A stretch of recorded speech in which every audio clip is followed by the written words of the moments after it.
Hi అండి, నమస్తే. Welcome back to Swathi kitchen. నేను మీ స్వాతిని. ఈరోజు వీడియోలో జొన్న పిండితోటి ఒక టేస్టీ స్నాక్స్ చూపించబోతున్నాను. మార్నింగ్ బ్రేక్ఫాస్ట్లోకైనా, ఈవినింగ్ స్నాక్లోకైనా, నైట్ డిన్నర్లోకైనా సూపర్ టేస్టీగా ఉంటుంది. రెగ్యులర్గా తినే జొన్న రొట్టెలు కాకుండా ఇలా డిఫరెంట్గా ట్రై చేయండి. షుగర్ పేషెంట్స్తో సహా అందరు తినేయచ్చు. చాలా సింపుల్గా ఎలా ప్రిపేర్ చేసుకోవాలనేది ఈరోజు వీడియోలో మీతోటి షేర్ చేసుకుంటున్నాను. అందుకంటే ముందుగా మన ఛానల్ని ఫస్ట్ టైం చూస్తున్న వాళ్ళైతే మన ఛానల్ని సబ్స్క్రైబ్ చేసుకొని వీడియోని హైప్ చేయడం అయితే మర్చిపోవద్దు. ఎలా చేసుకోవాలనేది ప్రాసెస్లోకి వెళ్ళి చూసేద్దాం. ముందుగా ఒక ప్యాన్లోకి 1/2 కప్పు వరకు పల్లీలు వేసుకొని దోరగా ఒక 5-6 నిమిషాల పాటు వేయించుకుంటే దోరగా వేగిపోతాయి. ఈ వేగిపోయిన పల్లీలని పొట్టు తీసేసుకొని పక్క పెట్టుకోండి. ఇప్పుడు ఒక ప్లేట్లోకి జొన్న పిండి తీసుకొని జల్లించుకోండి. ఇక్కడ నేను జొన్నల్ని కడిగి ఆరబెట్టుకొని ఆ తర్వాతకి పట్టించుకున్నానండి. ఇంత ప్రాసెస్ చేయలేని వాళ్ళు జొన్న పిండిని డైరెక్ట్గా తీసుకోవచ్చు. మనకు సూపర్ మార్కెట్లో కానీ ఆన్లైన్లో కూడా అవైలబుల్ ఉంటుంది. ఇలా తీసుకొచ్చుకున్న పిండిని ఒకసారి జల్లించుకోండి. జొన్నలు మనం ఎంత నానబెట్టి చేసినా కూడా అందులో కొద్దిగా నలక అయితే వస్తుందన్నమాట. సో చూసారు కదా ఎంత వచ్చిందో. ఈ విధంగా జొన్న పిండిని జల్లించుకొని ఆ తర్వాతకి ఇందులోకి ఒక 1/2 టీ స్పూన్ వరకు జీలకర్ర, 2 టేబుల్ స్పూన్ల వరకు నువ్వులు యాడ్ చేసుకోండి.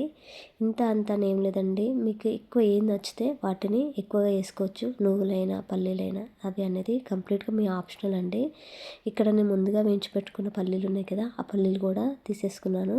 అలాగే ఇందులోకి 1/4 టీ స్పూన్ వరకు పసుపు, రుచికి సరిపోయేంత సాల్ట్, అలాగే రుచికి సరిపోయేంత కారము, సన్నగా తరిగి పెట్టిన కరివేపాకు, అలాగే సన్నగా తరిగి పెట్టిన కొత్తిమీర, కొద్దిగా అల్లం పేస్ట్ వేసుకోండి. ఆ తర్వాతకి సన్నగా కట్ చేసి పెట్టిన ఒక మీడియం సైజు ఆనియన్ ముక్కల్ని వేసేసుకొని ఒకసారి ఆనియన్ ముక్కల్లోని తడి మొత్తం పిండికి పట్టేటట్టు మనం పకోడీ పిండికి అయితే ఏ విధంగా కలిపేసుకుంటామో ఆ విధంగా కలిపేసుకోవాలండి. ఇలా బాగా ప్రెస్ చేస్తే కలిపితే ఆనియన్స్లో ఉన్న వాటర్ కూడా పిండికి పట్టేస్తుంది. ఆ తర్వాతకి కొంచెం వాటర్ని యాడ్ చేసుకుంటూ మనం రొట్టెలకైతే ఏ విధంగా కలిపేసుకుంటామో ఆ విధంగా కలిపేసుకోవాలి. ఎక్కువ లూజ్గా ఉండొద్దు, అలానే ఎక్కువ టైట్ ఉండొద్దు అనమాట. అందుకని వాటర్ని చూసుకుంటూ అడ్జస్ట్ చేసుకుంటూ పిండి మొత్తాన్ని అయితే కలిపేసుకోండి. పిండిని ఎంత వీలైతే అంత సాఫ్ట్గా కలుపుకోండి. ఇలా కలుపుకున్న తర్వాతకి ఈ పిండిని ఎక్కువసేపు నానబెట్టాల్సిన అవసరం ఉండదు. ఈ పిండిలోని కొంచెం పాట్స్గా తీసుకోండి. వీడియో క్లిప్లో చూపించిన విధంగా ఒత్తేసుకోండి, రౌండ్గా చేసేసుకోండి. ఆ తర్వాతకి చపాతీ ప్యాన్ పైన కొద్దిగా ఆయిల్ని స్ప్రెడ్ చేసుకోండి. ప్యాన్ అనేది లైట్ హీట్ ఉన్నప్పుడు మాత్రమే మనం ఈ ప్రాసెస్ అనేది చేయాలండి, లేకపోతే చేతులు కాలిపోతాయి. సో జాగ్రత్తగా ఉండండి. ఇలా ఆయిల్ మొత్తం స్ప్రెడ్ చేసుకున్న తర్వాతకి మనం ముందుగా కలిపెట్టుకున్న పిండి ఉంది కదా, ఆ పిండిలో పాట్స్ తీసుకున్నాం కదా, ఆ పాట్స్ని వీడియో క్లిప్లో చూపించిన విధంగా రొట్టెల్లాగా ఒత్తేసుకోవాలి. మరీ పలుచగా ఒత్తొద్దు, అలానే మరీ మందంగా ఒత్తొద్దండి. కొంచెం 1/2 ఇంచు మందంలో ఉంటే సరిపోతాయి అన్నమాట. సో ఈ ప్రాసెస్ చేసేటప్పుడు స్టవ్ని లో ఫ్లేమ్లో పెట్టుకొని చేసేసుకోండి, లేకపోతే తొందరగా హీట్ అయిపోతుంది. మనం సరిగా ఒత్త ముందుకే వన్ సైడ్ అయితే కాలిపోతుంది అనమాట.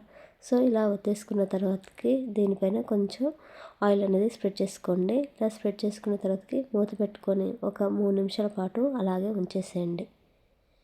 3 నిమిషాల తర్వాతకి రెండో వైపు కానీ ఫ్లిప్ చేసుకొని రెండో వైపు కానీ కాల్చుకోండి. ఇలా అటు ఇటు ఫ్లిప్ చేసుకుంటూ రెండు వైపులా చక్కగా కాలేంత వరకు జస్ట్ ఒక 5-6 నిమిషాల్లో మనకి ఈ రొట్టె అయితే తయారైపోతుంది. అంతే అండి, చూసారు కదా, సింపుల్గా టేస్టీ రొట్టె అయితే రెడీ అయిపోయింది. ప్యాన్ పైన ఒత్తలేని వాళ్ళు, హీట్ అవుతుంది అనుకున్న వాళ్ళు ఇట్లా బటర్ పేపర్ పైన కూడా చేసేసుకోవచ్చు. మనం సెకండ్ టైం ఇట్లా చేసేటప్పుడు ఇట్లా బటర్ పేపర్ పైన చేసి ఆ తర్వాతకి మనం కాల్చుకున్నామంటే మనకు చేతులు కాలవు, ప్రాసెస్ కూడా తొందరగా అయిపోతుంది. ఈ విధంగా మిగతా రొట్టెలన్నింటినీ చేసేసుకోండి. ఈ రొట్టెలు మార్నింగ్ బ్రేక్ఫాస్ట్లోకైనా, ఈవినింగ్ స్నాక్కైనా, లేకపోతే నైట్ డిన్నర్లోకైనా చాలా టేస్ట్గా ఉంటుంది. డయాబెటీస్ పేషెంట్స్ అయితే హ్యాపీగా తినేయచ్చు. పిల్లలకి హెల్తీగా ఏదైనా చేసి పెట్టాలన్నప్పుడు ఈ రొట్టెలను ఒకసారి ట్రై చేయండి. అందరికీ నచ్చుతుంది. ఏదైనా చట్నీతోటి కానీ కర్రీతో కానీ మనం తినేయచ్చు అనమాట. అలా సింపుల్గా చేసేసుకోవచ్చు. ఎలాంటి హడావిడి లేకుండా పొద్దుగాల ఈజీగా బ్రేక్ఫాస్ట్ అవ్వాలి లేదా నైట్ డిన్నర్ సింపుల్గా అయిపోవాలన్నప్పుడు ఈ రెసిపీని ట్రై చేయండి. ట్రై చేశాక మీకు ఎలా కుదిరిందో మీ ఫీడ్బ్యాక్ నాతోటి కామెంట్స్లో తెలియజేయండి. వీడియో నచ్చితే ఒక లైక్ కొట్టండి. మీ ఫ్రెండ్స్ అండ్ రిలేటివ్స్ తోటి షేర్ చేసుకోండి. ఇలాంటి హెల్త్ అండ్ మోర్ రెసిపీస్ కోసం మన స్వాతి కిచెన్ ఛానల్ని సబ్స్క్రైబ్ చేసుకొని పక్కన బెల్ ఐకాన్ని యాక్టివేట్ చేసుకోండి. Thank you for watching friends.